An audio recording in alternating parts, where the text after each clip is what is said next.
I'm Dana Mitchell, 27 years old, sitting in the opulent conference room of Peterson, Goldstein, and Walsh, surrounded by vultures disguised as family. The mahogany table gleams under the soft glow of a chandelier, its light casting long shadows. Across the faces of my relatives, their eyes glinting with barely concealed greed. Despite everything, the years of being the family outcast, the whispered judgments, the dismissive sneers, I had hoped Uncle Robert, my late father's older brother, saw me differently. He always said I was special, his words a rare beacon of kindness in the Mitchell family's cold hierarchy. But when Mr. Peterson, the family attorney, announces my inheritance, a paltry $10, the room erupts in laughter. Cousin Jason slaps his knee, Aunt Margaret smirks, and I want nothing more than to disappear. Their mockery stings, but before I continue this story, let me pause. Where are you reading from? Share your thoughts below, and if you want more tales of family betrayal turned sweet justice, consider following along. Growing up a Mitchell meant understanding your place in a family obsessed with wealth and status. My place was always at the bottom, not because I was poor by ordinary standards, but because I dared to defy the Mitchell legacy. My grandfather had built an empire starting with a single apartment building in Boston, expanding until the Mitchell name adorned some of New England's most prestigious properties. Uncle Robert, the family patriarch after my grandparents' passing, had doubled that fortune through shrewd investments and business diversification. The expectation was clear. Mitchell children studied business or finance and joined the family company. I chose photography instead. That decision created a rift that never healed. My parents, before their tragic car accident 5 years ago, tried to support me, but I saw the disappointment in their eyes. The rest of the family was less subtle. Aunt Margaret, Uncle Robert's sister, was particularly cutting. Photography is a hobby, Dana, not a profession, she'd say, her bejeweled hand waving dismissively. Her children, Heather and Jason, followed the proper Mitchell path, Heather. As a financial analyst, Jason working directly under Uncle Robert in the family business. Even Lawrence Davenport, Uncle Robert's business partner and honorary family member, regarded me with a mix of pity and contempt. Uncle Robert was the exception. When I was 12, he gave me my first camera, a simple digital model, nothing fancy, but it changed my life. Dana, he said, his blue eyes twinkling beneath bushy white eyebrows. Some people see the world in dollars and cents, but you see it through frames and moments. Never lose that. He was the only one who seemed to understand me, though his support was often distant. He never funded my photography career, which I took pride in. I wanted to succeed on my own merits. But he'd call occasionally to check in, and sometimes I'd spot him at my gallery showings, slipping away before I could approach. Our last conversation, 3 weeks before his death, was strange. He called late on a Tuesday evening, his voice tired. "I saw your exhibition at the Hamilton Gallery," he said. "Your work has matured beautifully." I was shocked he'd been there, even more so that he hadn't said hello. "I prefer to observe sometimes, Dana," he explained. "I'm proud of you. You followed your passion despite the pressure. That takes courage." He paused and added, "True wealth is not what you own, but who you are. Remember that." At the time, I thought he was being philosophical. Now, I wonder if he was preparing me for what was to come. The call about his death came on a rainy Thursday morning. Uncle Robert had passed in his sleep at 72. A week later, I received an invitation to the will reading. I almost didn't go. What was the point? I had no expectations of an inheritance, and I dreaded facing the family's judgment. My one-bedroom apartment, with its converted closet darkroom, was a far cry from the Mitchell standard of living. But something pulled me there, perhaps a need for closure, perhaps a faint hope that Uncle Robert had left me a small token, like a book or one of his landscape photographs I admired. I never imagined what would actually happen. The law firm's office occupied the top 3 floors of a gleaming Boston skyscraper. I felt out of place the moment I stepped into the marble lobby, my simple black dress lacking the designer labels Aunt Margaret and Heather wore. The conference room was a study in well floor-to-ceiling windows overlooking Boston Harbor, a massive mahogany table, and my family clustered in groups, speaking in hushed tones. Aunt Margaret sat at the head, naturally assuming authority now that Uncle Robert was gone. Jason and Heather stood by the windows, admiring the view, while Lawrence Davenport chatted with a business associate. No one acknowledged my arrival except Heather, who offered a tight smile before returning to her conversation with Jason. I took a seat at the far end of the table, trying to make myself invisible dot at precisely 10 o'clock. Mr. Peterson entered, a tall, thin man with round glasses and a solemn expression. "Good morning, everyone," he said, opening his leather portfolio. "We are gathered to discuss the last will and testament of Robert James Mitchell." He expressed condolences, then began the distribution. Aunt Margaret received the Cape Cod summer house, her smug expression confirming she expected it. Jason got Uncle Robert's vintage car collection, worth millions, his face lighting up.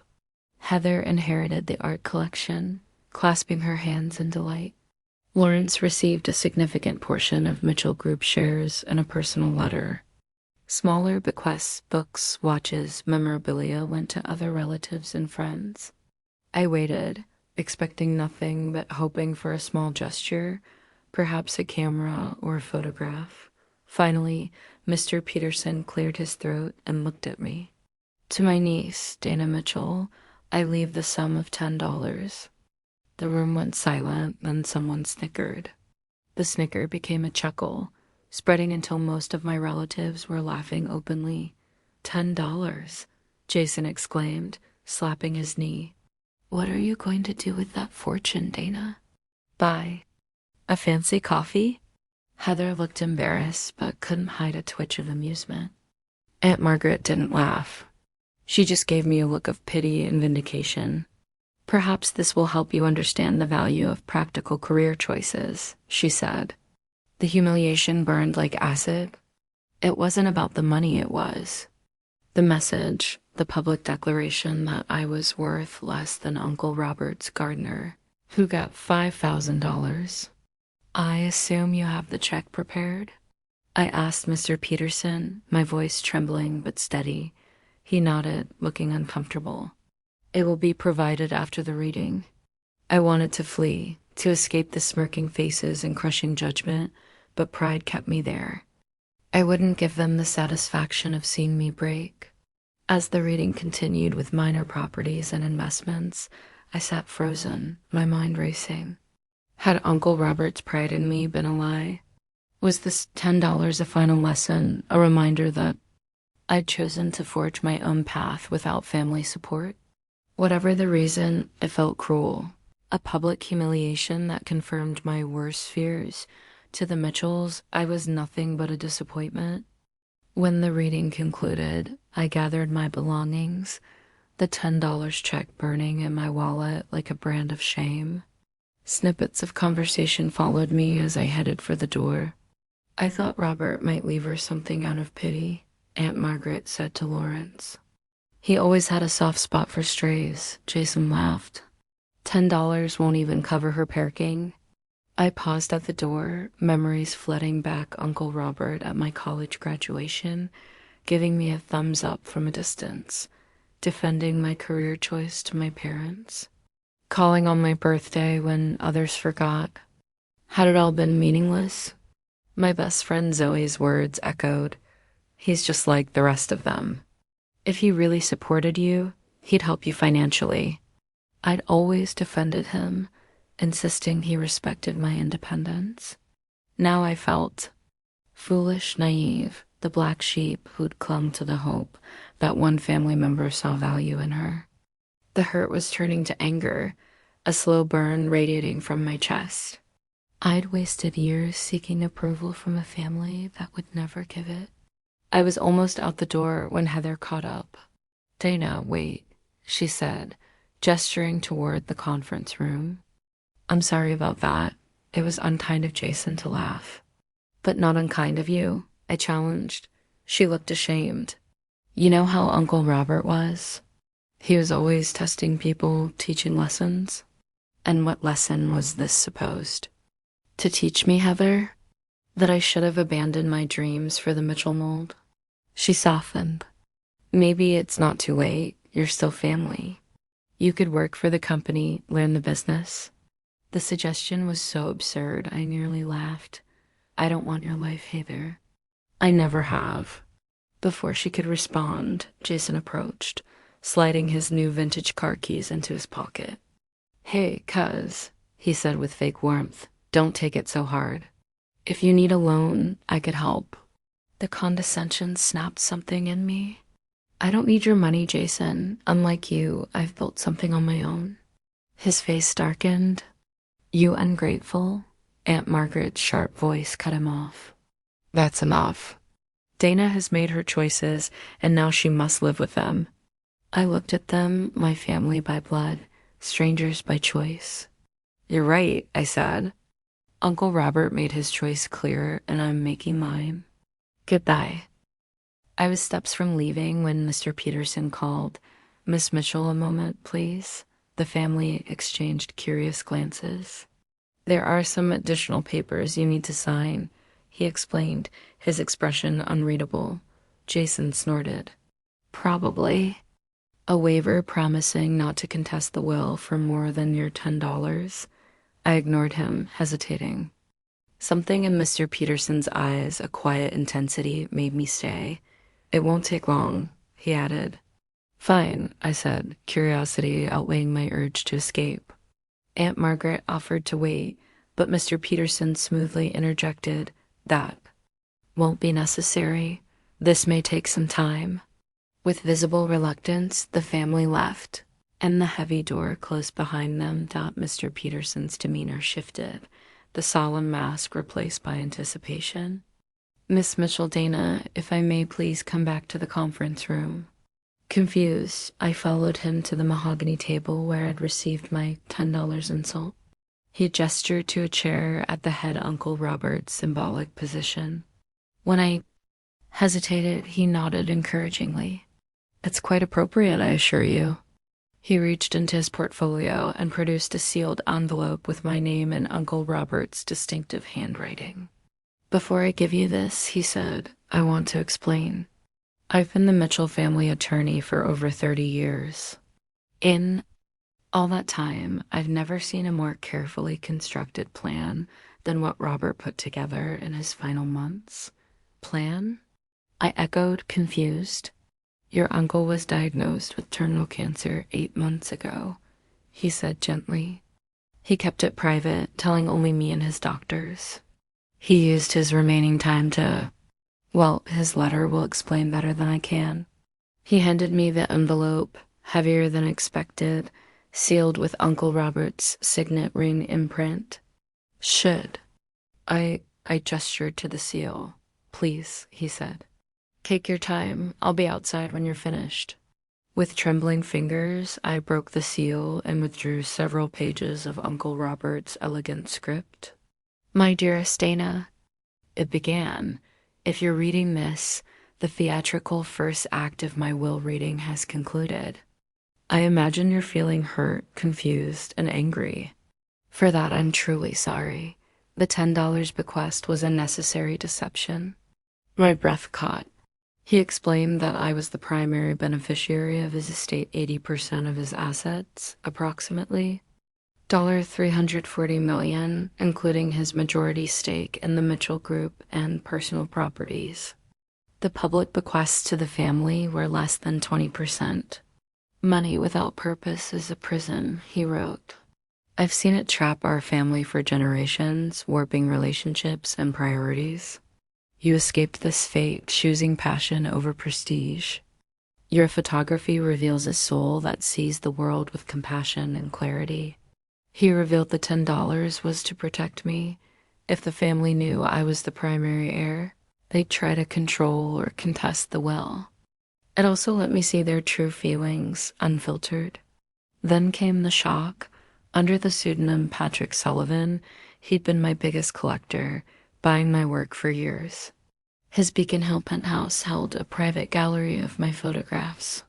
"I did this because your work moves me," he wrote. "There is truth in your photographs. Never doubt their value or yours." The inheritance came with conditions. I had to continue photography for 10 years, take an active role in the Mitchell Foundation, and be wise about trust. "Money changes how people see you," he warned. "Find those who valued you at $10, not $10 million. He suggested framing the $10 check, a nod to the amount his father gave him when he chose his own path, a punishment and a gift that forced him to build independently. Tears streamed down my face as I read the letter twice. Grief, anger, relief, and shock collided. Grief for the relationship we could have had. Anger at the orchestrated humiliation. Relief that he believed in me. Shock at the $340 million in the Mitchell Group. When Mr. Peterson returned, I blurted he was Patrick Sullivan. He smiled. He'd go to your openings in disguise hat, glasses, very cloak and dagger. He was proud of you. The penthouse, he explained, was a secret retreat filled with my work, arranged chronologically. Uncle Robert had been dying for months, planning this to ensure his wealth became a force for good. The weeks that followed were a whirlwind. Patricia Reynolds, a no-nonsense financial advisor, explained the estate. $200 million in Mitchell Group. Shares, real estate in 5 states, stocks, bonds, and private equity stakes. I moved into the Beacon Hill penthouse, a stunning space with my photographs on every wall, a testament to Uncle Robert's secret support. I converted part into a studio, keeping the gallery intact. The SASIC filings made my inheritance public, and the family's reactions were a predictable shock, outrage, then attempts to ingratiate themselves. Aunt Margaret called, her voice strained. "There seems to have been some confusion about Robert's intentions." "No confusion," I replied. His intentions were clear. I founded the Dana Mitchell Gallery in Boston's SoA Arts District, a space for emerging photographers funded by the Mitchell Foundation, which I restructured to support arts education and struggling artists. My own photography continued, exploring wealth and identity, with proceeds donated to the foundation. The family tried to challenge the will, but Mr. Peterson's meticulous planning held firm. Jason alternated between intimidation and alliance offers, while Heather showed tentative remorse, admitting her jealousy of my courage to follow my passion. We began rebuilding a relationship, not as Mitchell heirs, but as individuals. A year after Uncle Robert's death, I discovered his own photographs, black and white images of 1970s and 80s Boston, capturing working-class life with empathy and skill. He'd been an artist, too, constrained by family expectations. I curated Robert Mitchell, the unseen eye, at my gallery, alongside emerging artists' work and my own, creating a dialogue across generations. The opening drew critics, collectors, and hesitant family members.